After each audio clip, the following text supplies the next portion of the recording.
Hello and welcome to Circling the Bases, proudly presented by RotoWorld and NBC Sports. I'm DJ Short, and with me here once again is Scott Pianowski from Yahoo. Thanks to those of you watching on Twitch this evening. For those of you listening in podcast form or watching later on YouTube, we're recording on Wednesday evening, one day removed from the 4th of July. Hope you had a great holiday weekend, all that good stuff. But while we usually do our waiver wire Wednesday episodes, we're actually going to do a little mock draft with this episode going back and forth between me and Scott, essentially coming up with a new top 30 overall ranking in mixed leagues for the rest of the season. This should be a lot of fun, Scott. Yeah, especially for me because you gave me the first pick. But I'm looking forward to this. I love re-ranking things. I'm always Yeah. doing my shuffle ups and what would you do if you drafted from scratch today, or what does the first round look like in 2024? Those are always fun questions to me. They're look ahead questions. So Yeah. this should be a fun episode. Yeah, I've had this concept in my mind for fantasy league for the past few years where yes, you draft your team in March or whatever, right? And then at the All Star break, you get some keepers, let's say three keepers, whatever. And then there's a complete redraft I love it. at the All Star break. Carry that team through the end of the season. Maybe you get some bonus for finishing first. Let's say maybe, or if you're at first place through the All Star break, maybe you get to keep five players instead of three. But some sort of concept where you can keep that excitement going in the second half. Whereas in a lot of leagues, if you're crash and burn, you drafted Jacob Degrom, you drafted Mike Trout, whatever.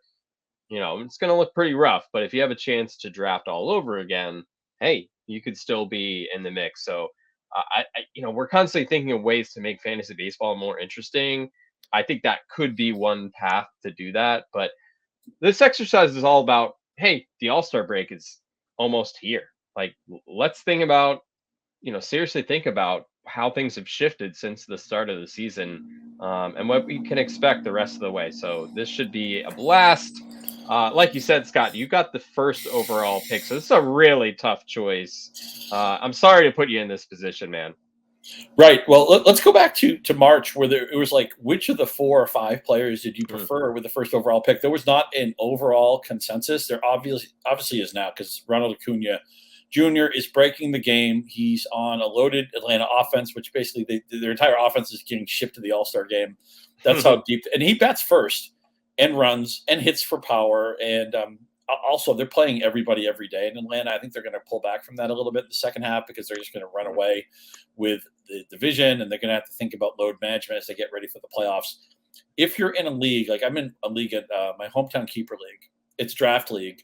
The first 4 teams come in the money. The team that comes in fifth picks first the following season. We're rebuilding this year. I would love it. I'm just hoping we can somehow scrape out fifth place. I don't think we're going to because our team is kind of mediocre, but the reward for picking first next year is you get to immediately take Ronald Acuna Jr., who right now is breaking baseball. Look, Shohei Ohtani is the best player in fantasy, but I assume we're going on the Yahoo rules where he's split as a hitter and pitcher. If he Right? was one, Yes. if he Yes. was one guy, if you're in a league, you use Ohtani both ways, and it opens up the question. He's probably the most valuable guy, and obviously he's probably the story of the year. But Yeah. in Yahoo fantasy formats, it's Acuna is the most automatic pick, first overall. I will win this draft. I don't know what the next 29 picks will look like, but I have Acuna and you don't. Yeah. No, it's legit. So this is hard now. Who's number two? Because I think there's so many ways you could go, and I was kind of struggling with this, but Mhm. uh, I'm going to go with Fernando Tatis Jr. here. Uh, has played really well since returning. Remember, he made his season debut. I think it was April 20th, and here he is. Has 16 home runs, 14 steals. Hitting for average. He's got 48 runs scored. He's filling up the box score just like we would expect, and he's really been locked in for the past month and a half. So um, I think probably the safest way to go. Also has the eligibility between outfield and shortstop. Yeah, I think that's just a little bonus there. I was thinking maybe Corbin Carroll, maybe Shohei Ohtani, utility only. But given that Carroll is still a rookie, has only done this once, great. I mean, he looks like a superstar, obviously. Uh, but I have to go with Tatis because we just know what he's capable of doing. and he's doing it right now. So Tatis is my pick, number 2. Right, and then San Diego offense starting to perk up a little bit. Juan Soto has been a lot more like Juan Soto over the last 5 or 6 Yep. weeks. Nothing wrong with Tatis in that spot. Now, you mentioned Ohtani and Carroll, who are the guys I'm looking at here, and I think I'm going to check the FOMO box. I don't have any Corbin Carroll, so I'll get him in this draft with my next pick. He's actually producing plus value in all 5 categories. His Arizona offense has been much better than expected. And anybody who's on pace for like a 40-40 season, he's in that neighborhood. He's probably going to hit around 300, which is a really good average in today's game. And the pieces around him are better than expected. So I wouldn't blame anybody who went Ohtani here. Freddie Freeman, just some of the other Braves are interesting, but I'm going to check the FOMO box. Give me some Corbin Carroll. Yep. I was going back and forth between those two, and I'm going to go with Shohei Ohtani at number 4, hitter version. Just this power tear he's been on has been incredible to watch. I know he left to start the other day with the blister, but he's in the lineup tonight, Wednesday night, so it's not going to stop him from hitting. Might get a little break from pitching going into the All-Star break. Might not pitch in the All-Star game, but not affecting him hitting. Gives you speed as well. I mean, he's looking better than ever at the plate. Once in a lifetime talent, but getting it done just as a hitter in Yahoo formats, I think you got to give him props for that. My colleague Frank Schwab did an article on the AL MVP odds about a week ago, and I don't know if this has changed, but I will quiz you. Obviously, Ohtani was the runaway favorite. Who do you think was the second betting choice in the AL MVP market? This is a week old, so it may have changed a little bit, because I wouldn't have gotten this right. He's a good player, and he's somebody everybody knows, but I never would have gotten this right. Is it Luis Robert? I don't know. I honestly have no clue. It was actually Corey Seager. And okay, I can see that. And that, a little bit of projection, right? The idea is that, okay, well, he hasn't played the full season, but he's got the pretty average. Texas may win that division. Of course, the only way Ohtani isn't going to win the MVP is if he gets hurt, which hopefully it won't come to that. Obviously, Mike Trout is hurt right now. So if this was a waiver wire podcast, I'd be telling you to pick up Mickey Moniak again. I don't know if he'll play against lefties, but he'll play against all righties now. I'm back on the clock. I know floor picks get booed down. Everybody wants to play with their hair on fire. You got to take some guy who's going to have some crazy season. I ask you, DJ, I ask you, kind listener, when's the last time you rostered Mookie Betts and regretted it? This guy is just 120 runs out of the box, power, speed. It's not the classic Dodgers lineup, but in Yahoo, qualifies the second, qualifies at shortstop, qualifies at the outfield. My first 2 picks were outfielders. I assume we're assembling some semblance of a team in addition to giving top 30 picks. So I want the flexibility of Betts. And again, he is upside. He's won an MVP before, but I think there's a floor with Betts as well. So let's get him on the squad. Yeah, I'm into that. And speaking of, like, I wouldn't say boring, but like consistency here. Here you go. Freddie Freeman. I was hoping to back up both of those guys. Yeah, I knew you wouldn't let me do it though. Yeah, class of the first base position, and that consistency, just year in, year out. You know what you're going to get from Freddie Freeman. I feel like he doesn't get the respect he deserves as a fantasy producer. But yeah, well into this top 10, and there's a name that we had very high expectations for going into the season. He's still on the board right now. I'm curious if he might be who you have next. Yeah, you're trying to bait me. I hear you. You got to be thinking of Julio Rodriguez. Yeah. You know what? He's shown signs of being Julio Rodriguez again over the last few weeks. I'll do it. Yes. It's another outfielder, but so what? At any point, a lot of times just for fun, I'll look at like stats for a month. Like with the Braves went 21-4 in June. The Reds stole 50 bases in June. I would not be surprised if some month ends like, oh yeah, Julio Rodriguez was the best 5x5 player over the last 30 days. I've seen signs of life. Again, because I took Betts as a floor pick, now I'm going to go a little bit more upside. There isn't as much floor with Rodriguez. He has, obviously, his track record's much shorter, and Seattle isn't as exciting a place to hit as some of the other parks, but I don't see how you can go wrong getting Julio Rodriguez, his floor is basically what he's done already, which is still a good season. And I still think when we're talking next spring and talking about the first round, Julio Rodriguez is still going to be an above the fold pick. Yeah, and I'd say the same for Trey Turner, who got up to a really just incredibly disappointing, kind of like perplexing start to the season. But he started to look a bit more like Trey Turner recently. And I know there's going to be, a 30-day span, like kind of like you were saying with Julio Rodriguez, where Trey Turner is going to be the best overall fantasy performer. Like it's gonna happen at some point in this Phillies lineup, which I still think is a very good lineup. The weather heating up there in Philadelphia, the ball's gonna fly.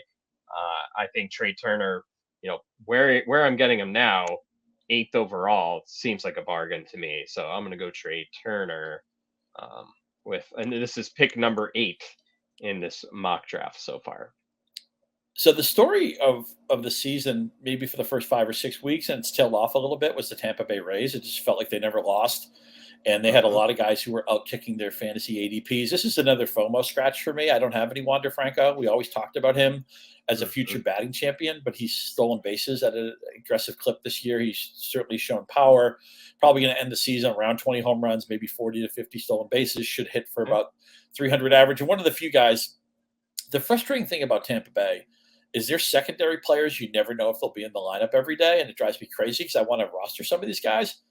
But now I've inherited a chore, or it's like taking out the trash. I have to make sure Mhm. I'm up early enough and on the computer, on the phone, on the Yahoo app, getting my Tampa Bay lineup set. But we know Rosarena's in the lineup every day. I think he'll go in the top 30 somewhere. And I don't know, maybe Franco's a second round pick, but again, I'm scratching a little FOMO itch. I'm getting a player who's still on the escalator. Let's get him on the team. Love it. And I feel like there's been this conversation for the past couple of years about Wander Franco where we're like, you know, really good player, probably really good real life player, but not sure he can be a first round pick. That was industry talk for a while in fantasy baseball, but I think he's silenced those doubters, and he's one of those players who's really benefited from the rules changes too in regard to stolen base success. So certainly, I think he deserves to crack the top 10. So I'm next, and I am going to go with.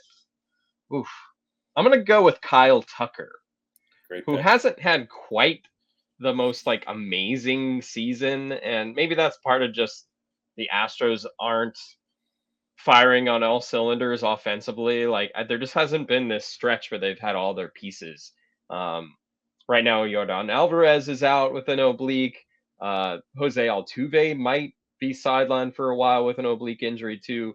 But you look at what Tucker's done. I mean, he's on pace for maybe having a 30-30 season. Hitting for average, scoring runs. Like he's doing everything you want in a potential first round pick. So maybe not getting the hype as some of these other names we talked about so far, but uh, certainly someone looking forward that I think can be a very dynamic fantasy performer as the season moves along. And I will follow this up here since I'm picking back to back. I'm going to go with Bo Bichette. Um, Hitting for average right now. I think the only negative for Bichette is that he's not stealing bases, which I think you would like to see with a first round pick. Um, that's the only negative, but he's hitting for power, he's hitting for average. Maybe he'll be a little more active stolen base wise during the second half, but um, I think Bichette is unlikely to probably slip into a second round in a draft at this point. Great pick with Bichette. It's funny how Toronto, I think everybody thought that the park would play good for offense this year. It's actually been a really good pitching park, and I think we've seen Hmm. enough of it. Look, it's. I know baseball's all about getting the deep sample, but we have to react to the sample we have in front of us. And I've given up on all the hopes I had that this was going to be Disneyland before the season. But Bo Bichette, there's no park that's going to contain that guy. He's going to be great anywhere. So when I took Acuna first, I do well at some point. I got to try to get some of his friends with him, and so I'm going to go with Matt Olson. And a lot of people would say, "Wait a minute, Mm, Matt Olson, he's at 248. He's not going to steal any bases. He's on pace to hit 50 plus home runs, and he's on pace to mhm. score 130 plus runs and drive in 130 plus runs. If you're going to dominate three categories, and look, Matt Olson could also hit 270 the rest of the way. I mean, maybe he doesn't Yeah, help you in average, but it's not like he's going to hit 205." And he's right. surrounded by it's the deepest lineup in baseball, man. I got to get multiple pieces here. I had a couple of drafts where I took Pete Alonso, who I still like very much, and it blocked me from getting Olson later. And that was a Right. Tout Wars pivot that I had. And not that Alonso's been bad. I know his average isn't where we want it to be. But man, I wish all my Alonso shares. I'm not trying to kick the Mets fan while he's down right now, but I wish all those Alonso shares were Matt Olson shares because he's having the season. I thought he would maybe it would take him a year to get adjusted to the National League, adjusted to Atlanta. And I still kind of feel sad that Freddie Freeman isn't with this team because I felt like he should have been a lifelong Atlanta player. But Matt Olson, man, what a great baseball player, gets on base, and when he hits a home run, they land like 10 minutes later. Yes, and Olsen was looking at futures props going into the season. Mm-hmm. I was big on Matt Olson to lead the majors in home runs. I think there's a real chance that will happen. Yep, for sure. With the way, I mean, Otani's right there too, but Olsen, man, if he can continue to make contact at a regular rate here moving forward, man, I think 50 plus home runs is very much in the offing for Olsen this season. He was drafted right in the same area as Pete Alonso going into the spring, and rightfully so. I think they're kind of similar profiles, honestly. But Olsen with the better lineup, I think he probably deserves to go ahead of Alonso at this point. I still like Alonso a lot too. I'm not going to take him next here.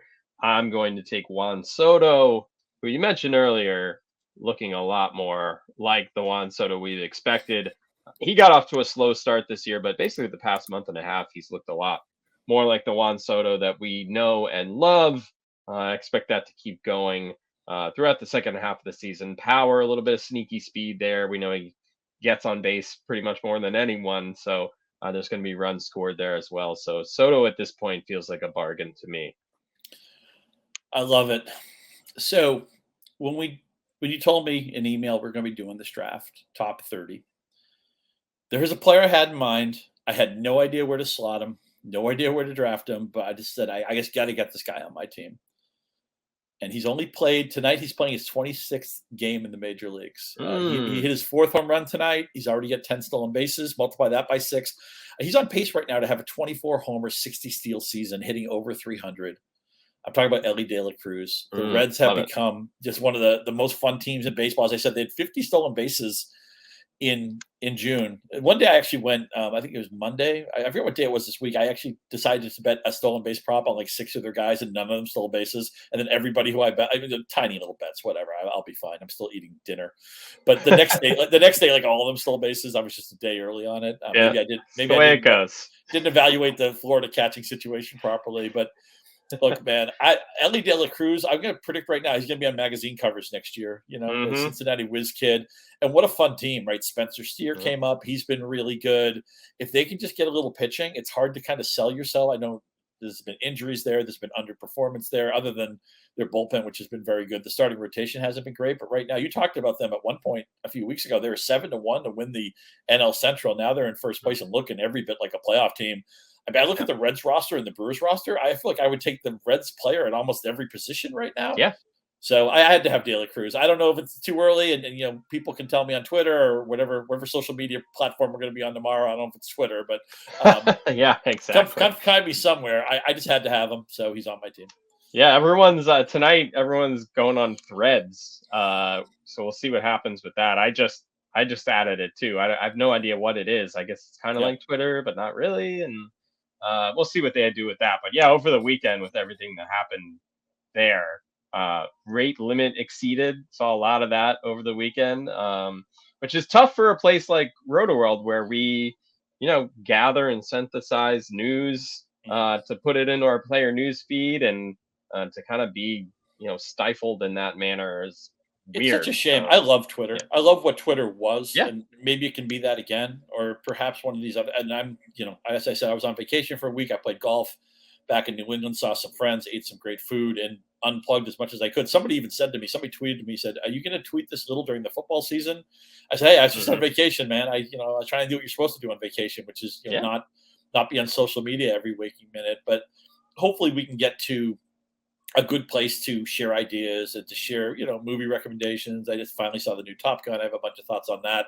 I'll probably share some tweets on that. I'm not going to draft Maverick or Phoenix or, any of those people, but that was a fun movie. But I don't know where we're going, man. I feel like we're all flying blind on this. I feel like we're all going to be somewhere sharing our ideas and sharing our kids' photos and dog photos and all that stuff. And if that ends up being Twitter again, I'm fine with that. Maybe it'll be Threads. Yeah. Maybe it will be Blue Sky. I'm not even getting that name right. I don't think, but no, I think it is Blue Sky. Blue Sky, and okay. Still waiting for my invite on that one. Me too. Yeah, I'm on the Again, way. I'm on the way. It is Blue Sky. Producer Adam points out. Yeah, I'm on the waiting list, so they're probably vetting me to see if I'm, a value add for Blue Sky. Maybe I'm not. If you drafted fantasy analysts, I wouldn't go in the top 30. But Ellie De La Cruz is on my team. I got Acuna, so I'm feeling pretty good. No, hey, I don't think it's crazy at all. I think when we look ahead to 2024, kind of like you were saying, like he's going to be on magazine covers. I think he'll probably be a second round pick at this rate. I think it'll come down to Why his not ability to. why could it be a first round pick? Julio Rodriguez percolated in the first round. You're right. What else do you want to see from him? He's filling every category. I think it's just his ability to make contact. Like if he's striking out 35% of the time, that would be the negative. This is the classic. The league will adjust to him, and how does he adjust to the adjustments? That will be what we're looking for in the second half. Is once the league has seen him a little bit, there's a little bit of a book on him. As you said, there's a lot of swing and miss in his game, which is not a kill shot. The Major League Baseball is full of strikeouts, even in this game that has a different shape this year. You can't. Joe Sheehan always says the pitchers are wizards, right? I mean, they're so good. The relievers come out, max effort, 15 pitches. So it's even the best players are going to strike out. There's only a handful of guys who do not strike out, but Juan Soto, one of them most notably. But maybe who knows? This is one of these things. It may look silly, at the end of the season. If De La Cruz hits a big slump, maybe he hits like 187 for like a month-long period. And people are like, oh yeah, remember when people like Pianowski thought he was a top 20 player? That's kind of silly, but. I'm just at this point. I have a lot of floor guys. I'm looking for some upside with De La Cruz. Yeah, I don't think it's crazy at all. So we are going into our 15th pick right here. Before we do that, just a reminder: Sunday mornings mean MLB leadoff on Peacock. You can live stream games all season long. And this week, the AL West leading Rangers travel to the nation's capital to face the Nationals. Coverage of the matchup begins at 11:30 a.m. Eastern. Again, it's exclusively on Peacock, and you'll get to see Corey Seager there, who, like you said, second in the betting odds for AL MVP. Probably won't win it, barring an injury to something going horribly wrong. But let me say this about the Rangers. I did power rankings for Fantasy Juice. I don't know, right, 10 days ago or something like that. I had the Rangers number 1. Now, if I redid that today, I think I might have moved Atlanta up to 1, and Texas would be 2. But the Rangers were one of those teams that I wish somebody tapped me on the shoulder and just said before the season, get the Rangers. They're all gettable. They're almost everybody's going to outkick their coverage. I don't want to say too many names here because I'm probably ready to draft a couple of Rangers in my next few picks. But they give us a fantasy viable catcher. They've given us a really strong stud starter, not named Jacob deGrom. They have a dedicated closer. They've been a really great fantasy source and certainly worth getting up early on Sunday because you probably have a lot of these guys on your roster. True.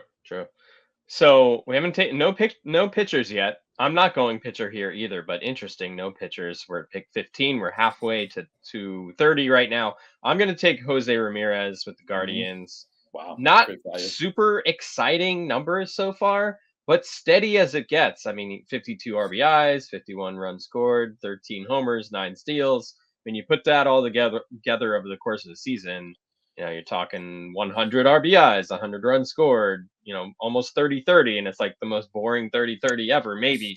I don't know, or 30-20 or whatever the case may be, but that's still very good. He's consistent, fills up categories, not going to hurt you in batting average. I mean, you just take it and run with it. I love it. The only thing with Ramirez, great value, right? He was in the conversation for maybe the first overall pick and certainly a top 5 pick before the season. So you're getting that nice value of him dipping down a full round. And so, but I just don't like the Guardian hitters around him. They've had trouble filling out a lineup of interest. And, you mentioned the Peacock game and the Rangers. I talked about how they were a juicy team for me when I did my power rankings. I'm a Marcus Semien guy, and I know he doesn't knock everybody's shoes off, but he's just good at everything. He plays every day. He bats leadoff. You get that extra volume, qualifies at both middle infield positions. He's not running as aggressively as he has in past years, but he still steals some, hits some home runs. And I love guys who score runs. I love guys who pound the volume. So Marcus Semien, I'm a Semien guy, right? I was saying before the season that he was somebody I thought was mispriced in the 3rd round. I think in a lot of drafts, he could probably still go in the 3rd round, but I'm not afraid to dip around early on Semien because I want him on my team. He's consistent. He stays healthy. And you want to invest. There are destination offenses, right? I mean, I talked Yeah. about the Braves, destination offense. I talked about the Rangers, they're a destination offense. I just got the leadoff guy for I think the two best offenses in baseball. I feel pretty good about that. Yep. So my next pick, I'm gonna go with Jordan Alvarez Mm, with the Astros, great pick. and I know he's hurt right now, but it does seem like he's on the way back, and I anticipate probably right after the All Star break, he's going to start a rehab assignment, and then probably it's just a matter of a few days before he's back with the Astros. So I'm not going to let the injury push him too far because when he comes back it's expect him to mash, and he's outfield eligible too, and Yahoo, so it's not like you're boxed into utility. So hopefully, the oblique isn't going to resurface or whatever the case may be. But assuming he comes back shortly after the All Star break, I think he's going to be a beast. I love it. I wasn't sure what to do with Alvarez. This is another pick that could look absolute like a steal, right? And because he probably a healthy Alvarez is a first round player. I think he might be the hardest guy to get out in baseball right now because lefties can't get him out. You can't get him out with off speed stuff. His entire I feel like you look at the entire strike zone; it's just a hot zone for that guy. I don't know. He's terrifying if your pitcher is going up against him. You just don't want to watch because you expect something bad to happen. Unfortunately, that lineup has not been. Tucker's been fine. Yeah. Bregman's been a little bit of a disappointment. Obviously, Altuve got hurt earlier in the year. It's weird to reprogram myself as the Astros as a team not being a dangerous offense, but Hmm. Jordan Alvarez is just a monster, and I don't think there's anything wrong with picking him.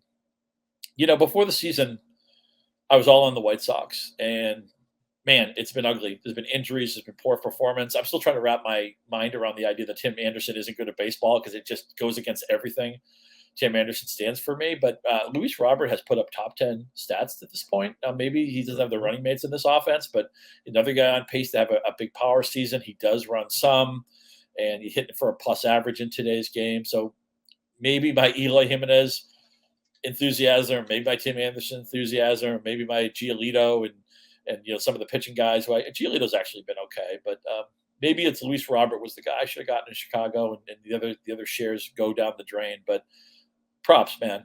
You're the last batter standing on a team that's kind of been a shipwreck. Yeah.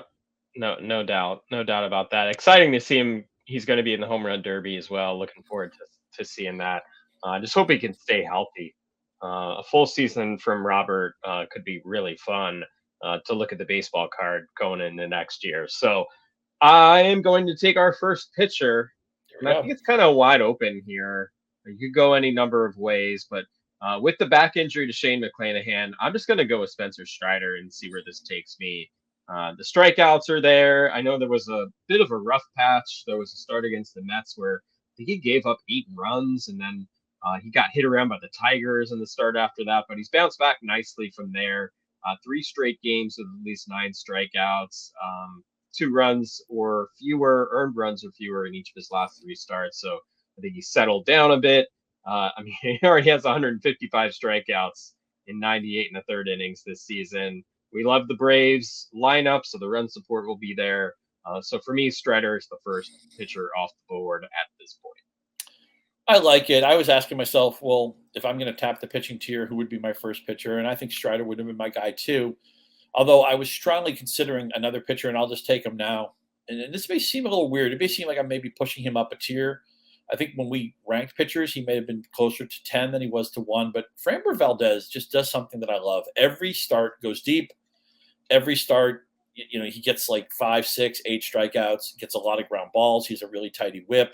This isn't the Astros team, maybe that we've seen in recent years, but they're still a winning team, probably a playoff bound team. I know he's got an ankle injury, but it sounds like he's going to make his next start. Framber Valdez, I don't know that he's going to win the Cy Young Award or anything like that, but I just feel like his floor is proven to be incredibly sturdy. So let's get him. And to start the third round, I mentioned Tampa Bay that don't have a lot of everyday starters, but one guy who does play every day is Randy Arozarena, and he's a 5 category guy. And before the season, I said, don't draft Bobby Witt, who's projected to have Randy Arozarena stats. Take Randy Arozarena like a round and a half later. That's proven to be pretty sound advice through half the season. I'm curious if Witt does get taken in this draft because he obviously still has a high ceiling. But Yeah. Randy Arozarena is underrated, man. In fact, when I mentioned that AL MVP question, I sent it around to some friends, and some people thought maybe Arozarena deserved to be number 2 on that See list. that. He was not that far behind Seager, and Simeon was on that list too. So Mhm. Randy Arozarena just become a very quiet, underrated, multiple category guy in Tampa Bay. Yeah, I agree. So here, I'm struck by someone who hasn't been taken yet, and I'm just going to take the plunge. And some of this is just hope or projection or whatever the case might Here it be. comes. But neither of us have taken Vladimir Guerrero Jr. yet.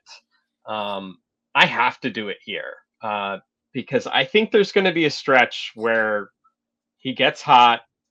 He can hit, 8 home runs over the course of a month, something like that, with a lineup that's pretty good, and he can get back to being I don't know about a first round type player, but someone who's steadily putting up very good numbers, hitting for average, giving you a good amount of power, driving in runs. I just think he can't slip this far as long as he's healthy and in the lineup there for the Blue Jays. So I'll take Vladimir Guerrero Jr. Yeah, I here. like it. I like it. I mean, obviously, he's just somebody who could just start toying with baseball at any minute.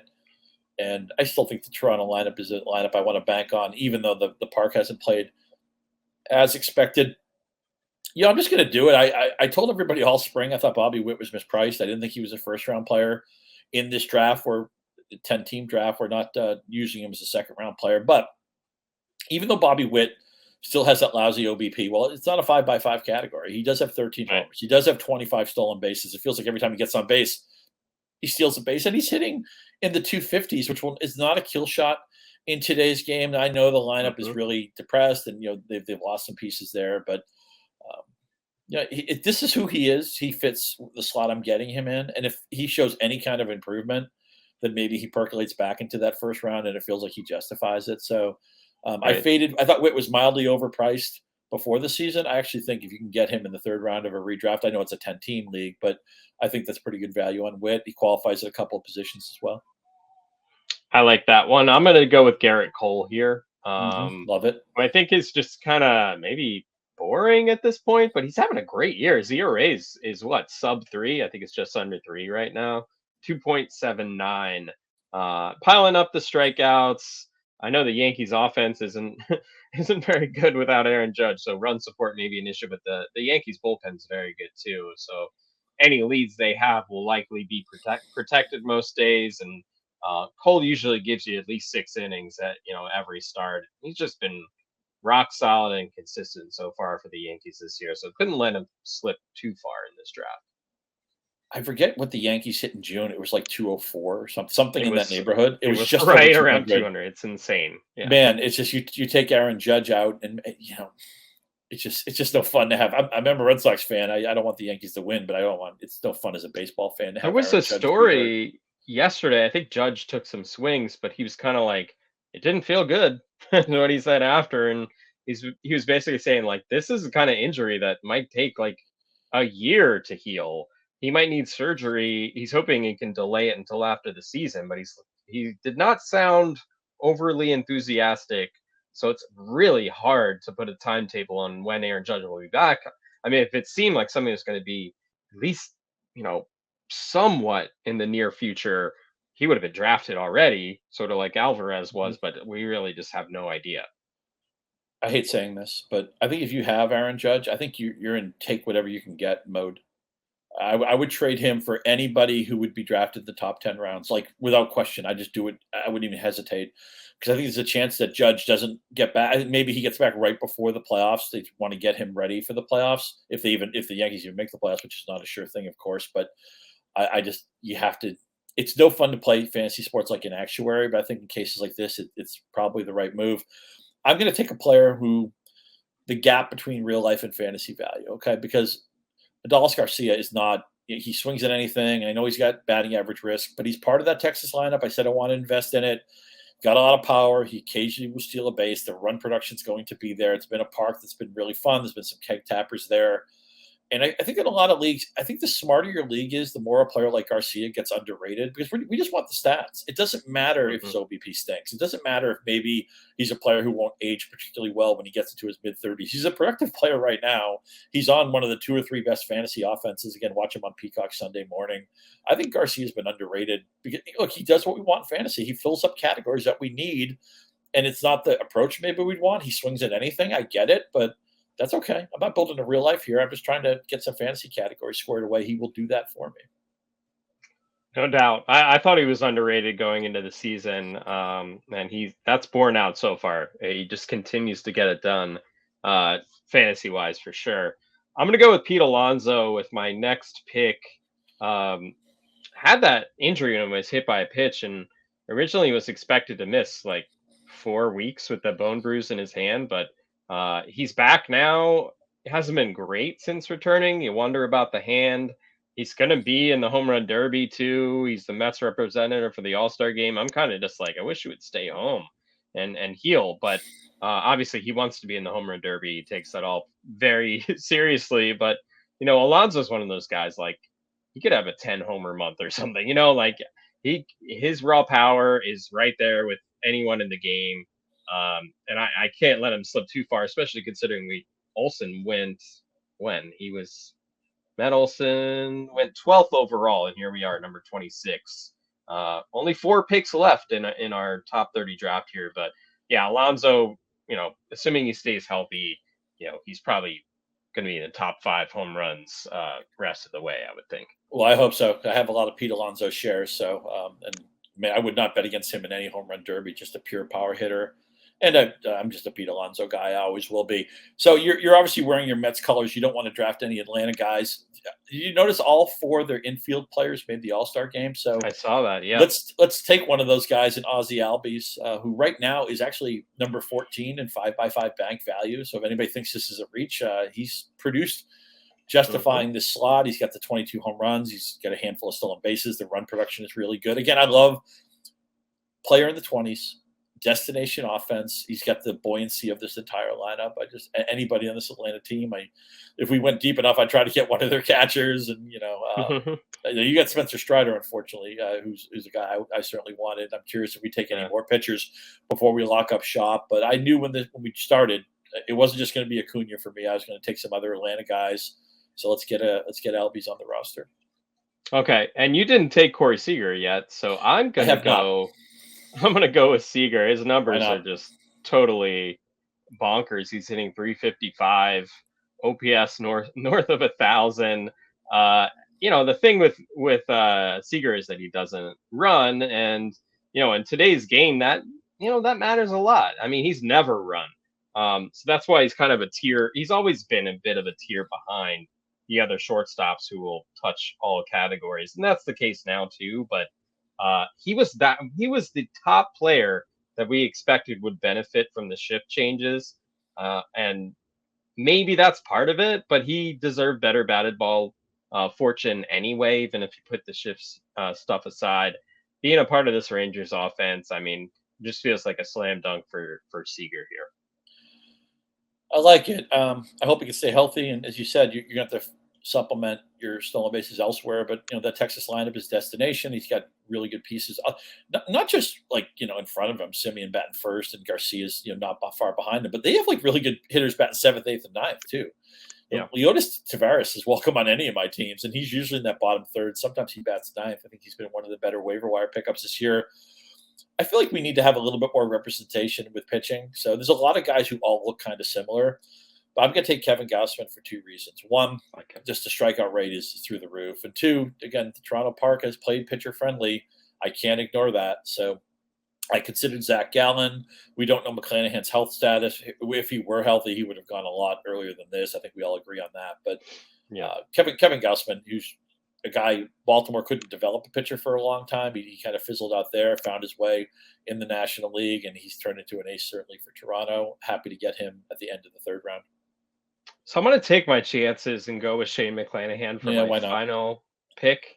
I think this might be a smart way for the Rays to manage his innings. So if they, give him a rest before the All-Star break, let him make the last turn coming out of the All-Star break as well. Maybe ends up missing essentially one start, one turn through the Rays rotation. He's sidelined with a back injury right now. I think he left back-to-back starts with that back issue, so it's a real thing for sure. But I think it's also conveniently timed for the Rays going in the All-Star break here. But if he can come back healthy from this after a bit of a break, he could be a monster the rest of the way, and the Rays won't have to worry too much about workload as they look ahead to the postseason, which is certainly the destination there for the Rays. He's a lawnmower. I want to have some fun with three guys in the top 15. Actually, I'll make it top 16. There's four players in the top 16 banked by 5x5 value we did not draft. And Okay. they're all kind of interesting guys. Nathan Eovaldi, who's basically said, yeah, we don't have Jacob deGrom. I'll be Jacob deGrom. Now, the strikeout rate isn't the Yeah. same, but he's the number one pitcher in fantasy value right now. Yep. Felix Bautista has been the best closer. I'm just not somebody who's going to rank closers in the top 30. I mean, he's been great. Diaz has been great, but I never considered him, even though I respect the season he's had. Two guys who I'm just shocked that they've been as good as they have been. Christian Yelich right now is number 13 in 5x5 value. And I thought, that can't be right. Christian Yelich, 281, 10 homers. Okay, fine. He's got 20 stolen bases. He's got 63 runs scored. He's knocked in 42 runs. Yeah. That Milwaukee lineup kind of makes me sad when I look at it because I feel like it's like 3 or 4 deep.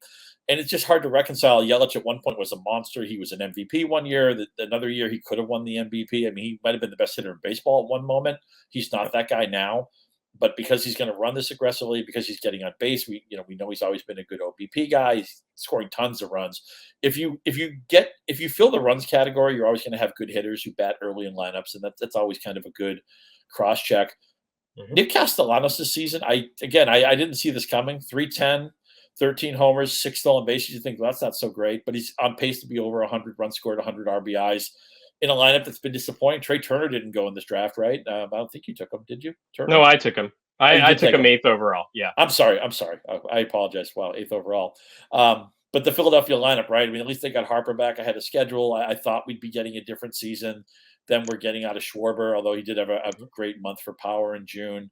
But there's just Nick Castellanos being who he is, a 300 hitter with solid power, but not great power, occasional stolen base, good run production. I like fantasy. Boring veterans a lot of times are a fantasy jam of mine, and I would think I'd have a lot of Nick Castellanos. I don't think I have him anywhere, maybe one share, but I'm not benefiting from this. But having if you had gone with a boring veteran strategy, you might have ended up with guys like Yelich and Castellanos, and that they've paid the freight so far. Yeah, no doubt about that. And a name that I think is also shocking as far as fantasy outfielders is Lane Thomas. Lane Thomas, yeah. I was going to mention with it too. the Nationals. In a Sunday morning game, sure.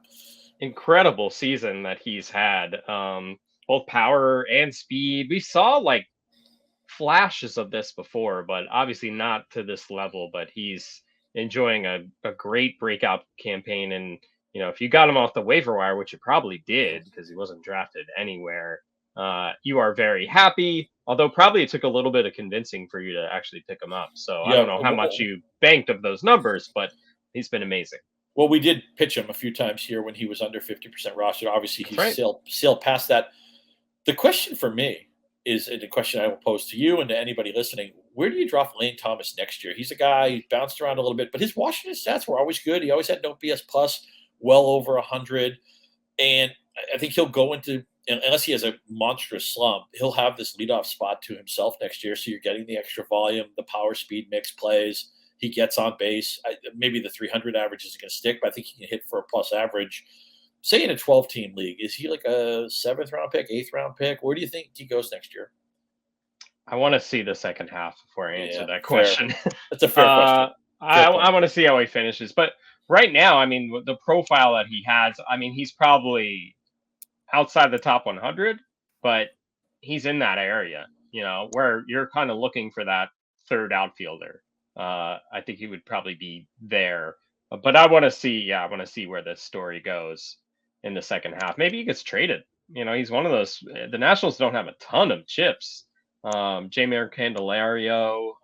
Maybe they trade a couple bullpen guys, but Candelario's another guy. if we did a waiver wire podcast, I might be pitching Candelario, who's actually been pretty good. But you That's make a been good point with Thomas that it's not that his profile is so great that Washington's like, okay, this is a foundational guy. He's age 27 season. Yeah. He'd be an interesting ad for a contender, that loses somebody. I could see he's good enough. And also, the team that gets him might think, well, as long as we get who he is right now, that's fine. But maybe he's not a long-term solution for us. I don't know his contract status off the top of my head. But yeah, it's so you get the flip that if he does get dealt, he could go to a contender and maybe bat 7th, 8th, or 9th. So is he better off batting leadoff for Washington? Not a great lineup. Or maybe he goes to a contending team, but he might bat the bottom of the lineup. So that's true. You know what I'd like to see him? Here's a fun place for him to go. Right. How about Baltimore? Yeah. He probably wouldn't have to move. Yeah, exactly. That's very true. And I mean the top prospects just keep coming for the Orioles too. Colton Cowser call up here. We'll probably see Grayson Rodriguez back soon too. He's been pitching really well in AAA, so very exciting times for Orioles fans. So yeah, I mean, I could see it. I wonder if there's just bad blood between the Nationals and the Orioles that they wouldn't trade with each other because over the TV revenue and all that. Over Madison, yeah, exactly.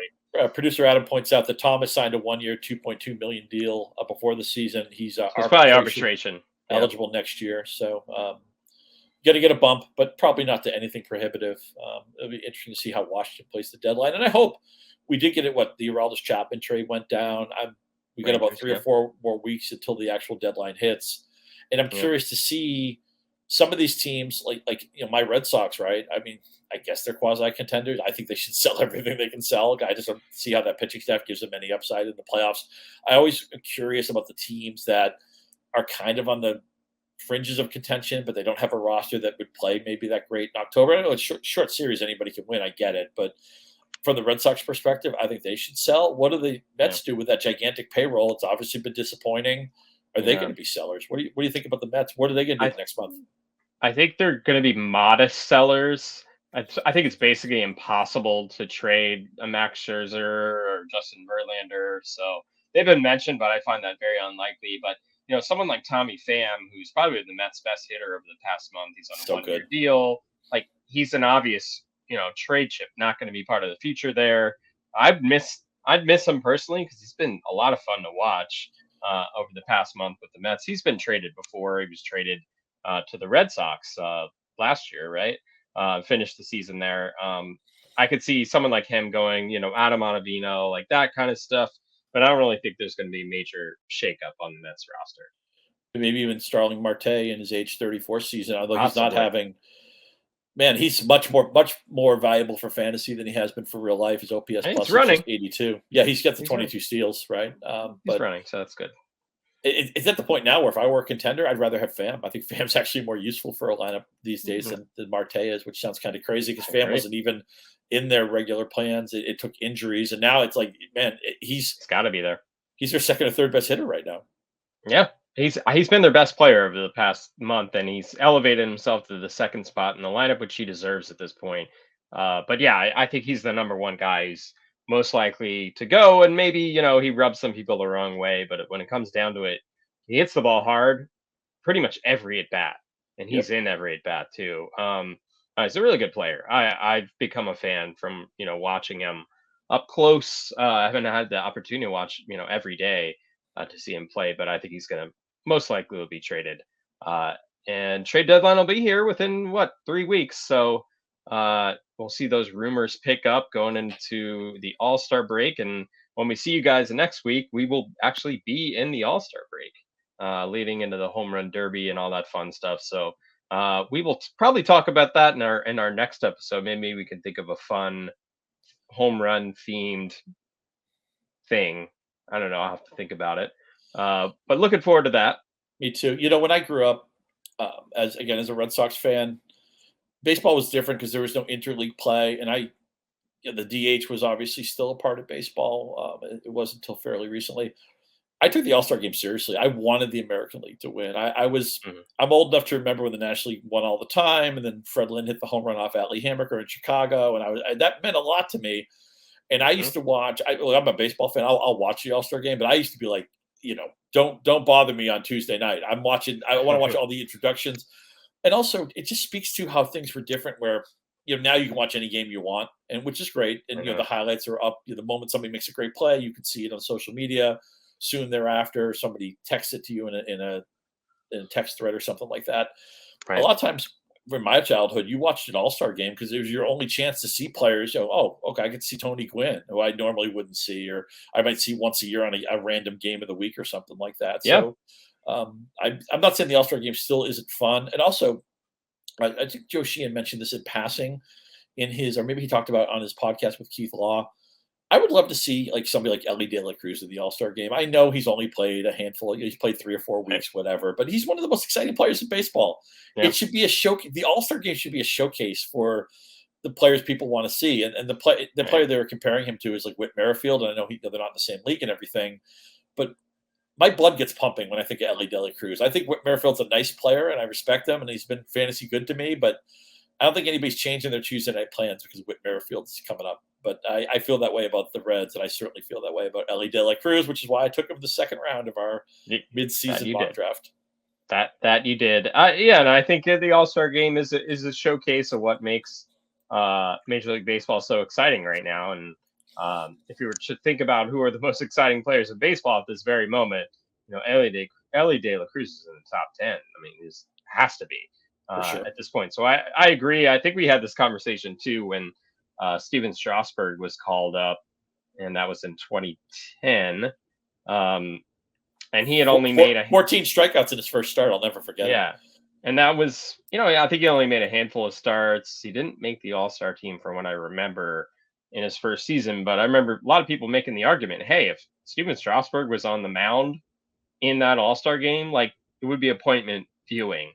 But I do agree. Like growing up, I was out of market from the Mets, so I used to have to listen to the Mets, and the only time I'd really be able to watch them was when they'd be on TBS, like against the Braves, or they'd be on Sunday Night Baseball. That's like an event for me. It doesn't matter if they were terrible. Like that's your opportunity to see your team. Of course, you're going to watch them when all the games are available all the time. It's just a little different. It's not as much the novelty part of it. So I understand that. But yeah, if you want your biggest stage showcase to stand out, I think you want the most exciting players to be there. Let me ask you one more question. We didn't take a reliever in this exercise. Do you think Batista's the guy? Do you think Diaz is the guy? Who would be your number one reliever right now? I mean, I think it has to be Felix Bautista. Me too. With the way he's pitched over the past year and a half at this point. I know there were some injury concerns with him during spring training, which is why he was bumped down a little bit on draft boards. But even still, he wasn't considered a top 5 fantasy closer, probably. But at this point, yes.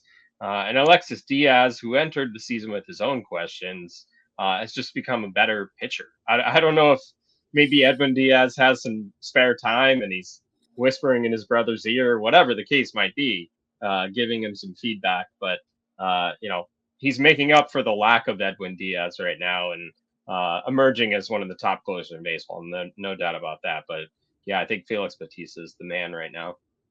I agree. That's my one, too. And also props that David Bednar's had a really good season. Mm-hmm. And with the Pirates, I guess everybody's kind of in contention in that division. And he's somebody who a lot of times when you roster a player like Bednar, you are petrified in the middle of the season because a closer is unneeded on a non-contender. This is like the first guys that get traded a lot of the time. But it seems like he's going to be there for the long haul. And obviously when they signed Brian Reynolds earlier this year, it signaled that the Pirates, it's not hard to see them being I know they're kind of quasi-contending right now, but they could easily be a team that's in the playoffs in a year or two. And I don't think Bednar's going anywhere. Yeah. So this was fun. Hopefully you guys got something out of this exercise just as we look ahead, because some of this is about, our own personal projection, what we think could happen in the second half of the season. So hopefully you got something out of this. I know this week a lot of people are still on vacation and driving or traveling, so kept you company for a little bit here, gave you some stuff to think about as we go into the second half of the season. And like I said, we'll see you again Monday for our next episode Remember to subscribe to Circling the Bases wherever you get your podcasts. And if you're listening on Apple Podcasts, be sure to rate and review if you like what you're hearing. Also, follow us on Twitter if you don't already. We'll see how long it lasts. But Scott is at Scott_Pianowski on Twitter. I'm at DJ Short. I'm also at DJ Short on Threads, whatever that is. But we'll see. We'll see if Scott gets on Threads as well. Take care, everyone. We will see you next time.